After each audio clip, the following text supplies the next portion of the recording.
যে নারীর কারণে পুরুষ ধ্বংস, আবার পুরুষের কারণে নারী ধ্বংস। সে ব্যাপারে ইবনে মাজাহ শরীফের একটা হাদিস আপনাদেরকে আমি শোনাইতেছি। আন আবি সাঈদ রাদিয়াল্লাহু তাআলা আনহু قال, আবু সাঈদ রাদিয়াল্লাহু তাআলা আনহু থেকে বর্ণিত, তিনি বলেন, قال رسول الله صلى الله عليه وسلم, রাসূল সাল্লাল্লাহু আলাইহি ওয়াসাল্লাম ইরশাদ ফরমাইয়াছেন, মা মিন সাবাহিন ইল্লা মালাকান ইউনাদিয়ানে, প্রতিদিন সকালে দুইজন ফেরেশতা যে ঘোষণা করতে থাকে যে ওয়াইলুন লিররিজালি মিনান নিসা, যে নারীর কারণে পুরুষ হচ্ছে ধ্বংস, ওয়াইলুন লিন-নিসা মিনার রিজাল, এবং পুরুষের কারণে হচ্ছে নারী ধ্বংস।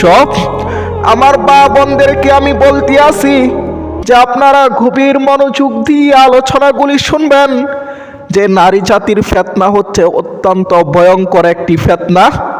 সে ব্যাপারে আরেকটি হাদিস আপনাদেরকে আমি শোনাইতে আসি। আন উসামা ইবনে সাইদ রাদিয়াল্লাহু তাআলা আনহু قال, উসামা ইবনে সাইদ রাদিয়াল্লাহু তাআলা আনহু থেকে বর্ণিত, তিনি বলেন, قال রাসূলুল্লাহ সাল্লাল্লাহু আলাইহি ওয়াসাল্লাম, রাসূল সাল্লাল্লাহু আলাইহি ওয়াসাল্লাম ইরশাদ ফরমাইয়াছেন, মা আদাউ বাদি ফিতনাতান আদররা আলার রিজালি মিনান নিসা, যে আমি দুনিয়া থেকে চলে যাওয়ার পর যে পুরুষদের উপর নারী জাতির ভয়ঙ্কর ফিতনার চাইতে আর কোনো ভয়ঙ্কর ফিতনা আমি রেখে যাচ্ছি না। এটাও হচ্ছে ইবনে মাজাহ শরীফের হাদিস, বাবু ফিতনাতিন নিসা এর অধ্যায়ের। যে আপনাদেরকে আরেকটি হাদিস আপনাদেরকে আমি শোনাইতে আসি। আন আবি সাঈদিন খুদরি রাদিয়াল্লাহু তাআলা আন্না রাসূলুল্লাহ সাল্লাল্লাহু আলাইহি ওয়াসাল্লাম ক্বামা খতীবান ওয়া কানা ফীমা ক্বাল, যে আবু সাঈদ খুদরি রাদিয়াল্লাহু তাআলা আনহু থেকে বর্ণিত, তিনি বলেন যে একবার নবী করিম সাল্লাল্লাহু আলাইহি ওয়াসাল্লাম খুতবা দিতে দাঁড়াইলেন। তারপর তিনি খুতবার মধ্যে বলতে আছেন, ইন্নাদ দুনিয়া হাদিরাতুন, নিশ্চয়ই সমস্ত দুনিয়াটা হচ্ছে সমুদ শ্যামল, হুলওয়াতুন এবং লুবনীয়, ওয়া ইন্নাল্লাহা মুস্তাখলিফুকুম ফিহা, আর আল্লাহ তাআলা তোমাদেরকে এই দুনিয়ার মধ্যে প্রতিনিধিত্ব হিসেবে পাঠাইয়াছেন। ফানাসিরুন কাইফা তা'মালুন, যে তোমরা কি করো সেটা আল্লাহ তাআলা দেখবে।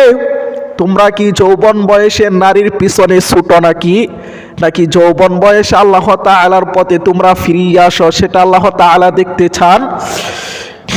আলাপ, সাবধান, ফাত্তাকুদ দুনিয়া, দুনিয়ার ব্যাপারে তোমরা সতর্ক হও।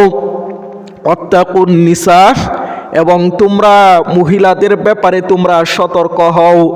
এই জন্য মেরা ভাই দুস্ত বুজুর্গ, দুনিয়াতে আপনি চলতে আছেন একজন মুসাফির হিসেবে, যে আপনি দুনিয়ার মধ্যে আসছেন মুসাফিরের মতো আপনি থাকবেন।